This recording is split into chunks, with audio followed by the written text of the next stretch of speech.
Langit Hong Kong muram sejak pagi, seperti mencerminkan suasana hati Li Mei yang berdiri di balik kaca besar ruang tamunya. Rintik hujan menari di jendela, memecah bayangan dirinya yang selama ini tampak tenang dan terjaga.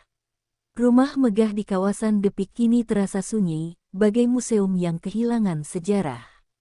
Tak ada lagi tawa atau langkah kaki yang ramai, hanya gema kenangan dan bisikan angin musim dingin.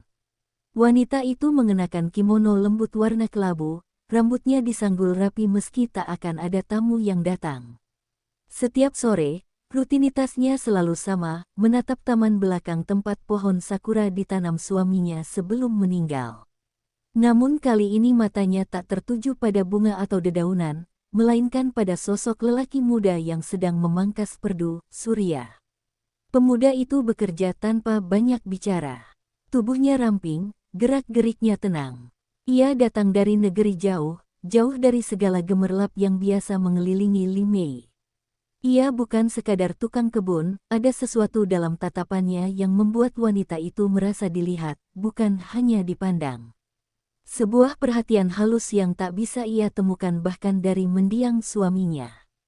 Hari itu, badai datang lebih awal. Angin menerobos celah pintu belakang, membuat beberapa pot hiasan jatuh dan pecah. Li Mei berlari keluar, tak sempat memakai alas kaki, berusaha menyelamatkan lukisan bunga hasil karya suaminya yang tergantung di gazebo. Surya datang menghampiri, menawarkan payung yang tak mampu menahan hujan deras. Dalam sekejap, mereka berdua basah kuyup, berdiri sangat dekat di bawah langit yang mengamuk. "Masuklah, nanti kau sakit," suara Li Mei pelan, hampir tenggelam dalam gemuruh. Surya mengangguk ragu. Itu pertama kalinya ia melangkah ke dalam rumah utama, melewati batas yang tak pernah ditembus sebelumnya. Di ruang tengah, keheningan menyelimuti mereka. Api perapian menyala kecil, menciptakan bayangan merah di wajah masing-masing. Tak banyak kata yang diucap malam itu. Teh hangat diseduh, pakaian diganti, dan waktu seakan berhenti.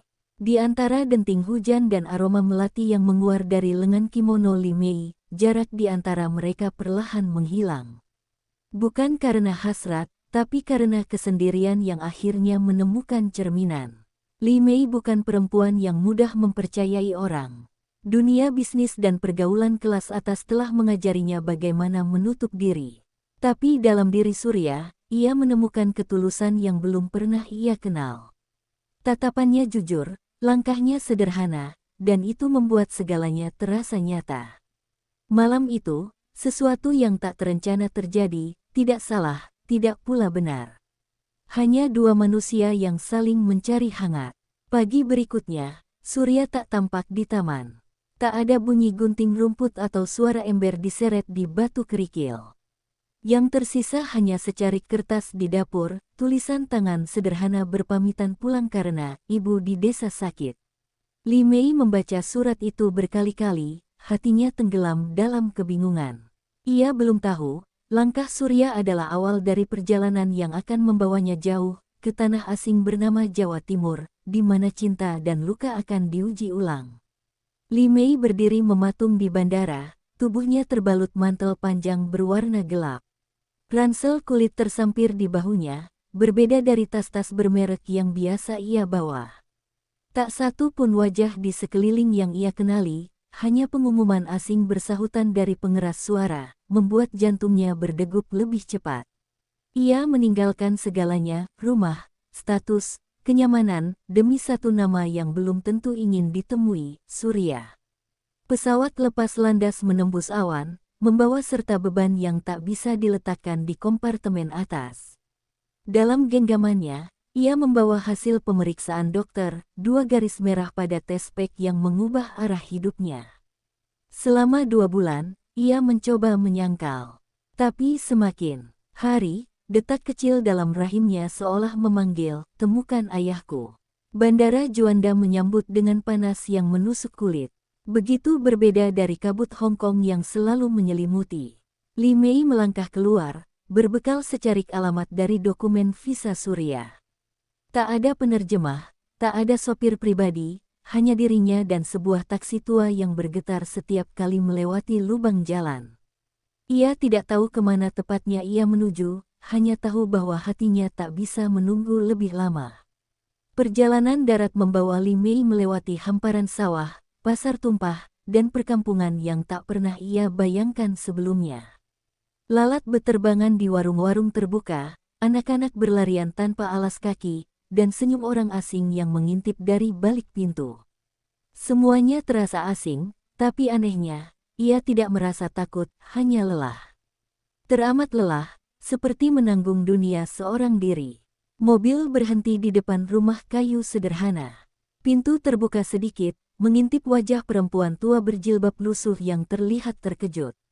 "Cari siapa, Bu?" tanyanya dalam logat Jawa yang berat. Li Mei menyodorkan kertas, tak mengerti ucapan itu, tapi ia menyebut satu nama yang selama ini menghantuinya. "Surya," katanya lirih. Suara itu menggetarkan udara. Perempuan tua itu terdiam, lalu berbalik masuk tanpa sepatah kata. Surya keluar beberapa menit kemudian, tampak lebih kurus dari terakhir kali Li Mei melihatnya. Matanya melebar, antara terkejut dan tak percaya. Napasnya tersendat, seperti seseorang yang tiba-tiba melihat masa lalu datang tanpa diundang. Tak ada salam, tak ada tanya. Hanya tatapan panjang yang memuat 1000 kata yang tak sempat diucapkan. Li Mei membuka mantel, memperlihatkan perutnya yang mulai membulat. Suara ayam berkokok entah dari mana. Waktu terasa membeku. "Aku tak minta apa-apa," katanya pelan. "Aku hanya ingin kau tahu, aku datang karena anak ini berhak tahu dari mana ia berasal." Ucapannya tegas, tapi matanya berkaca. Ia bukan perempuan yang meminta, hanya seseorang yang membawa kebenaran yang tak bisa dihindari. Surya menunduk, seperti diseret kenyataan yang tak sanggup ia lawan. Dari balik jendela, tetangga-tetangga mulai mengintip, mulut mereka bergerak cepat meski belum mendengar apapun. Desa itu akan ramai esok hari, tapi malam ini hanya ada 2 jiwa yang saling menghadapi.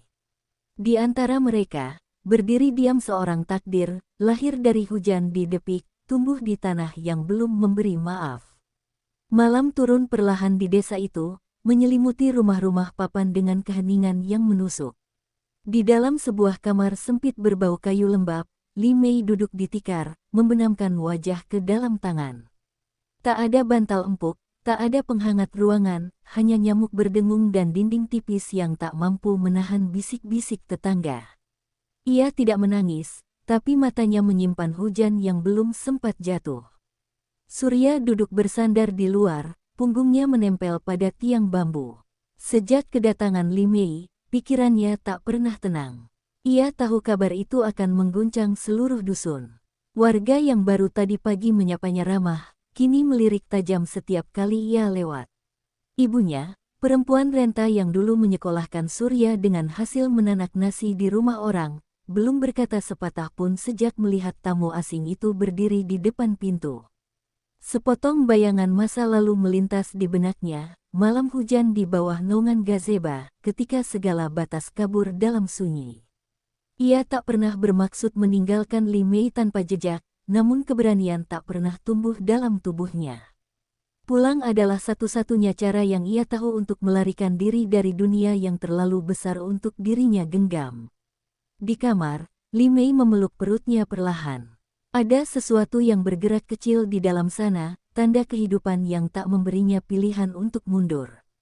Ia bukan lagi sekadar wanita kesepian di rumah mewah, ia kini seorang calon ibu di tanah yang tak mengerti bahasanya, dalam kultur yang menolak keberadaannya. Namun dalam ketakutan itu, ada kekuatan yang perlahan bangkit, tekad untuk memperjuangkan anaknya, meski harus berdiri sendirian. Ketika fajar menyingsing, suara azan menggema dari surau tak jauh dari rumah. Li Mei berdiri di ambang pintu, rambutnya diikat asal, matanya sembab. Ia melihat Surya tengah menyapu halaman dengan gerakan lambat. Sejenak pandangan mereka bertemu, tak lagi canggung tapi belum juga damai. Ada luka di antara mereka yang tak cukup waktu untuk sembuhkan, hanya keberanian yang bisa menghadapinya. "Aku bisa kembali ke Hong Kong hari ini," ucap Li Mei pelan, suara serak seperti debu pagi. Tapi anak ini tak akan tahu siapa ayahnya. Dan kau akan terus bersembunyi. Kata-katanya tak bernada marah, tapi tiap kalimat seperti batu dilempar ke danau yang tenang, mengusik, menyentak, mengaduk. Surya menegakkan tubuh. Wajahnya gelap, tapi sorot matanya mulai berubah. Aku bukan laki-laki besar, Mei. Aku tak punya apa-apa selain sawah kecil dan nama yang gampang dihina. Suaranya rendah, seperti menahan beban yang hampir patah. Tapi kalau kau mau tinggal, aku akan belajar berdiri. Bukan untukmu, tapi untuk yang ada dalam kandunganmu. Li Mei tak menjawab, ia hanya menatap langit yang perlahan cerah, seolah mencari isyarat dari semesta. Di belakangnya, suara ayam berkokok bersahut-sahutan, mengiringi pagi pertama di mana ia merasa tak lagi sepenuhnya sendiri. Hari itu, matahari naik lambat, namun amarah warga desa membara lebih cepat dari biasanya. Di warung kecil dekat pertigaan, bisik-bisik berubah menjadi gumaman lantang. Nama Li Mei mengalir dari mulut ke mulut, dipelintir, ditambahi, dipelintir lagi. Perempuan asing itu pembawa aib, kata seorang lelaki paruh baya sambil mengepulkan asap rokok. Tak tahu malu, datang jauh-jauh demi laki-laki kampung, timpal seorang ibu dengan nada tajam. Mereka tak tahu kebenaran, dan mereka tak butuh tahu. Yang penting cerita mengalir, bahan bakar untuk kecongkakan kolektif. Li Mei menyapu halaman bersama Surya pagi itu. Tangan lembutnya mengangkat daun kering, langkahnya pelan menyesuaikan irama kampung yang tak pernah terburu-buru. Tapi ia merasa mata-mata tersembunyi di balik tirai, menatapnya seperti hantu dari dunia lain. Tak ada yang menyapa, bahkan anak-anak yang kemarin bermain di jalan kini menghindar. Ia menjadi bayangan, bukan lagi manusia. Ibu Surya masih tak mengucapkan sepatah pun. Ia hanya menatap Li Mei dengan sorot sulit ditebak, antara iba dan malu. Di sudut dapur, perempuan tua itu menumbuk sambal tanpa tenaga, seolah setiap detak lesung mengandung beban yang tak bisa ia bagi. Malamnya, ia menangis diam-diam di bilik bambu, menyesali takdir yang mempertemukan anaknya dengan perempuan dari negeri yang tak ia pahami. Di sisi lain, Surya mulai kehilangan pegangan. Ia mencoba melindungi Li Mei, membelikan kebutuhan harian, menolak amplop-amplop dari tetangga yang ingin membantu dengan nada penuh sindiran. Tapi ia tahu, lelaki desa sepertinya tak punya cukup kekuatan untuk menutup mulut satu kampung. Kadang ia ingin lari lagi, seperti sebelumnya. Namun pandangan mata Li Mei setiap pagi memaku langkahnya, memintanya untuk bertahan, meski bumi seperti runtuh perlahan. Satu malam, seseorang mengetuk pintu keras-keras. 3 laki-laki berdiri di ambang, wajah-wajah tua, penuh kerut dan dendam yang tak diminta. Kami tak butuh wanita asing bawa anak haram kemari, kata salah satu, tanpa basa-basi. Desa ini punya adat, bukan tempat kau menebar malu.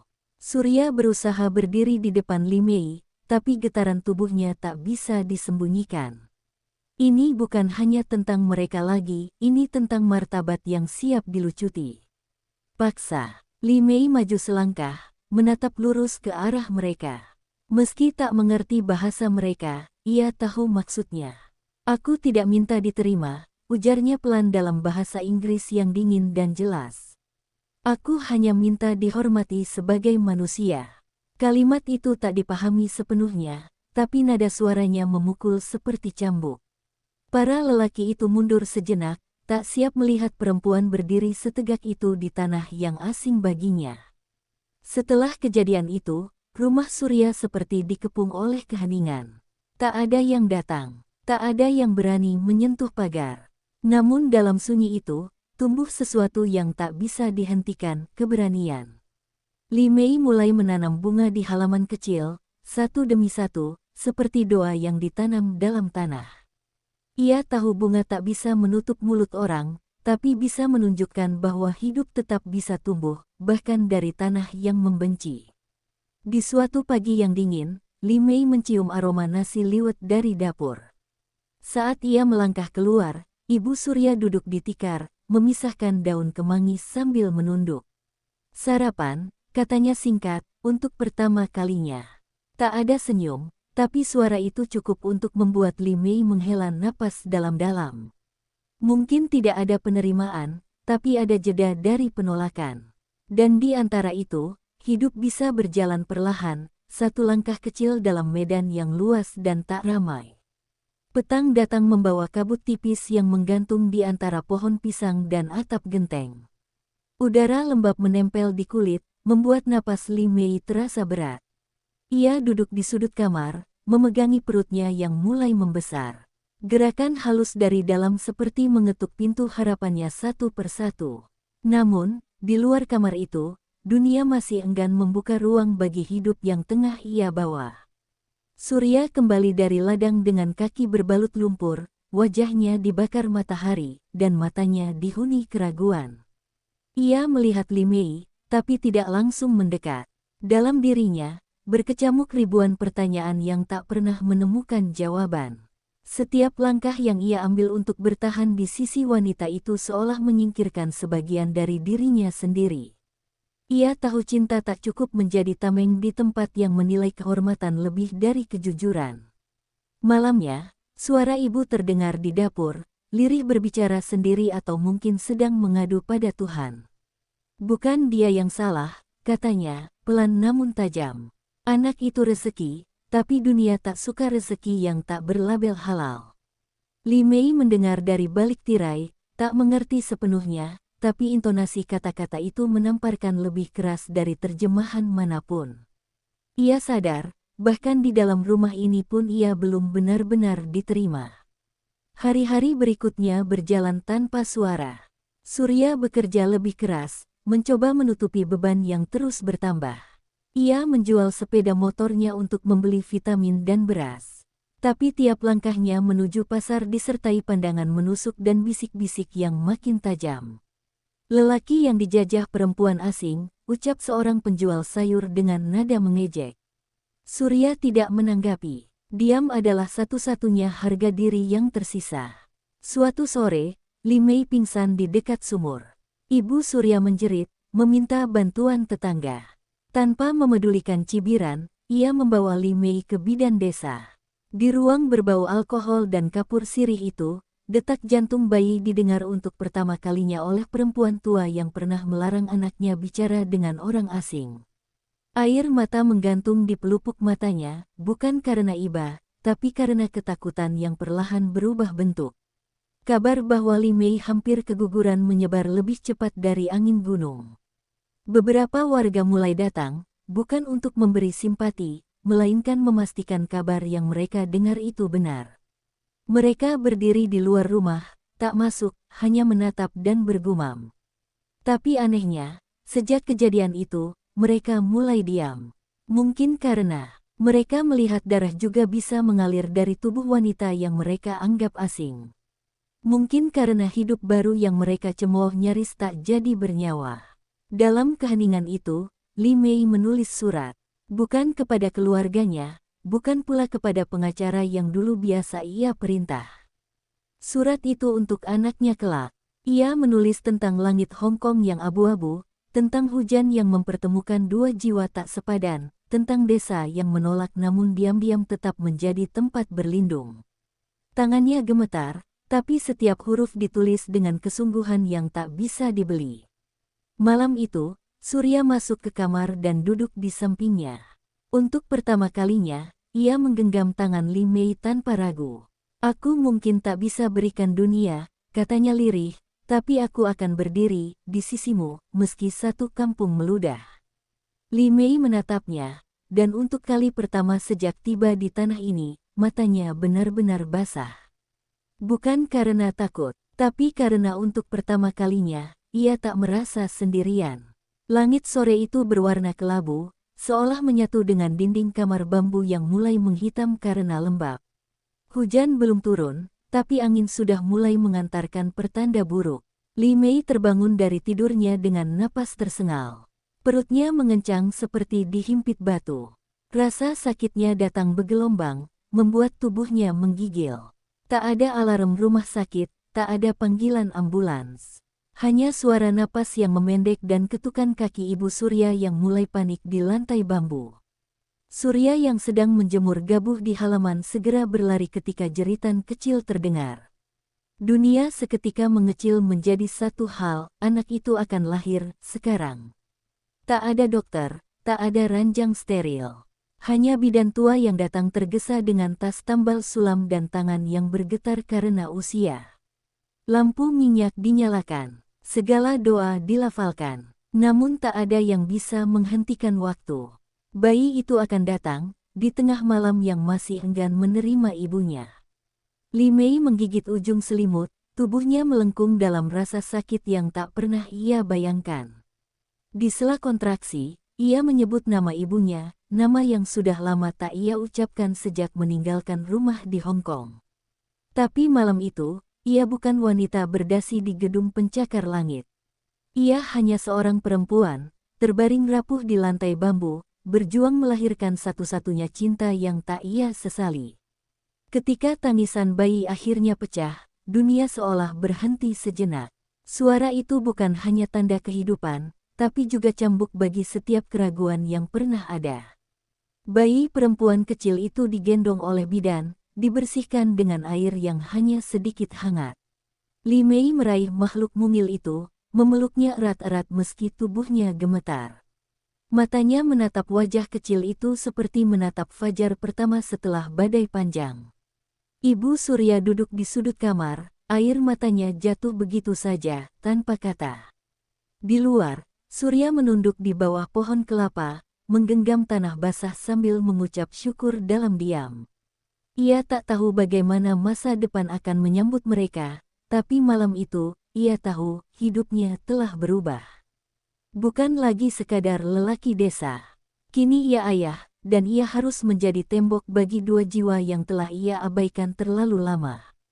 Keesokan paginya, Li Mei menamai anaknya, Suri, dari kata Surya, yang berarti matahari, dan juga karena dalam bahasa ibunya, itu berarti keindahan.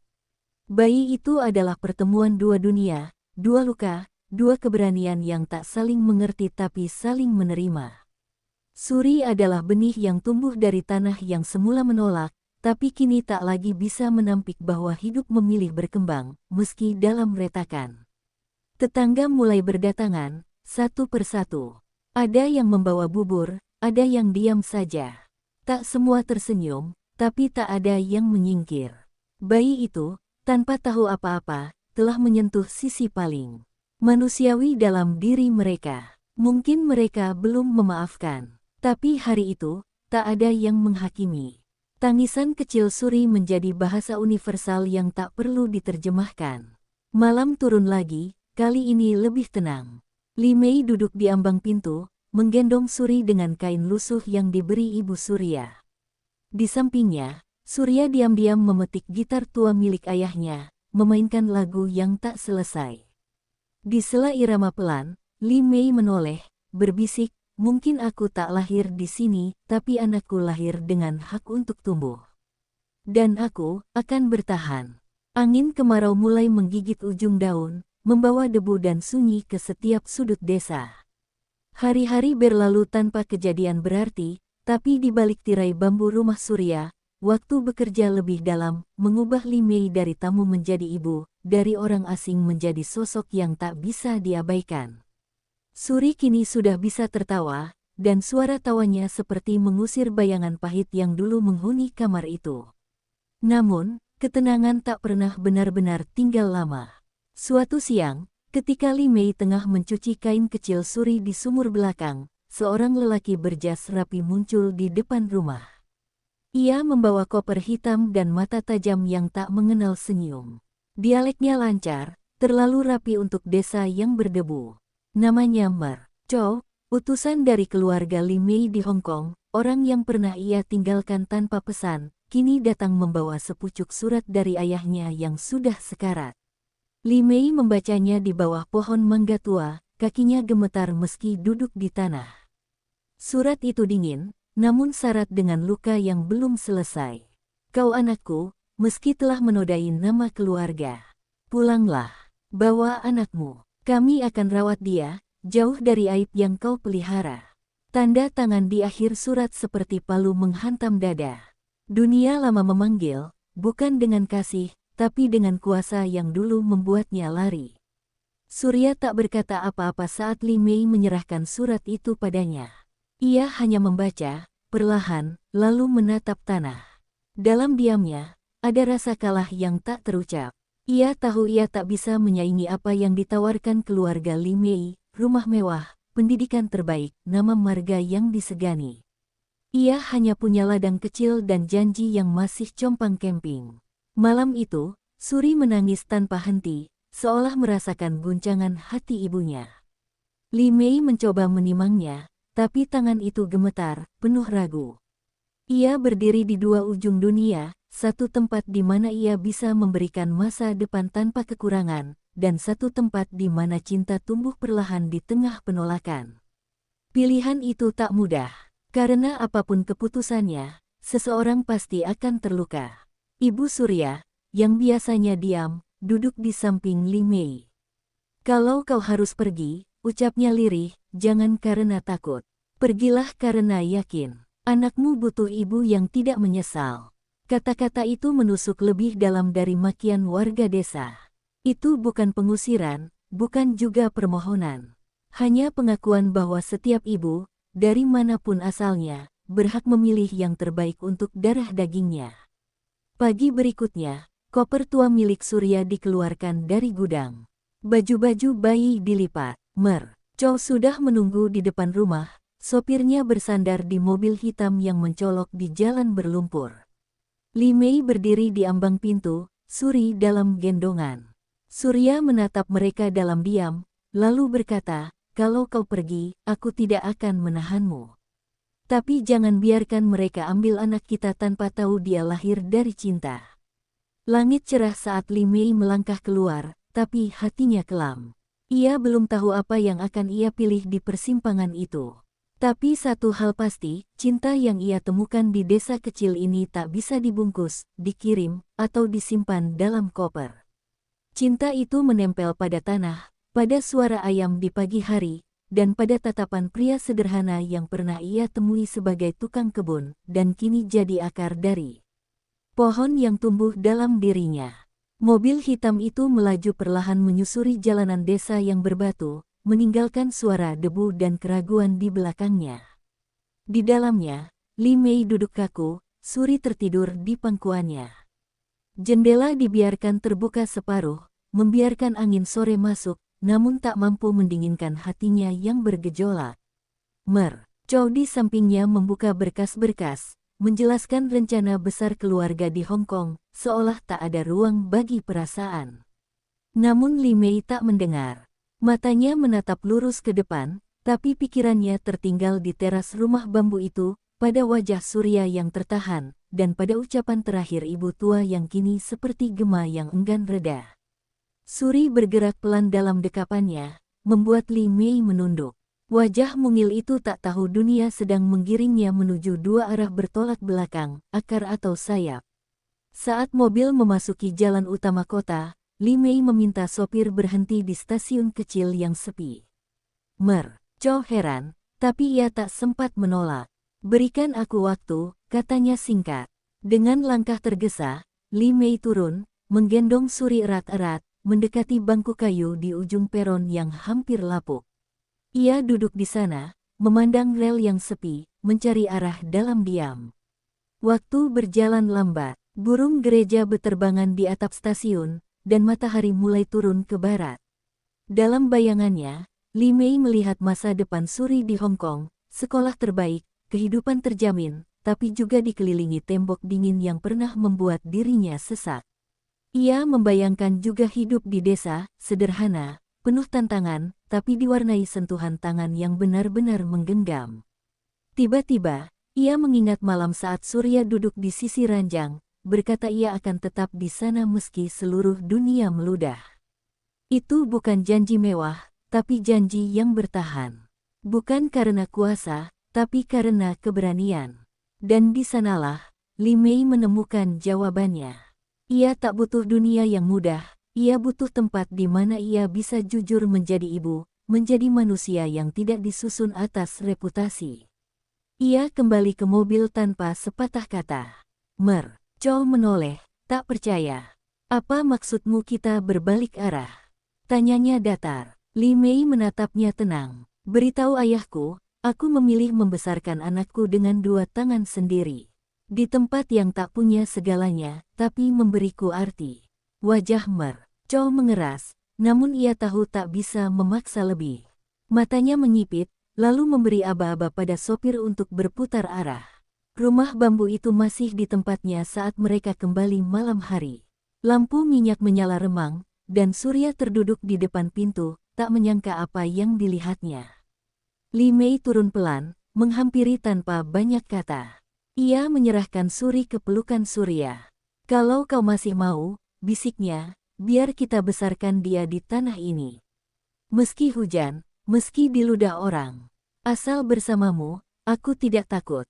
Dan malam itu, untuk pertama kalinya, mereka bukan lagi dua orang dari dunia berbeda. Mereka adalah keluarga, disatukan bukan oleh darah, bukan oleh budaya, tapi oleh keputusan yang lahir dari keberanian memilih jalan paling sunyi, namun paling tulus.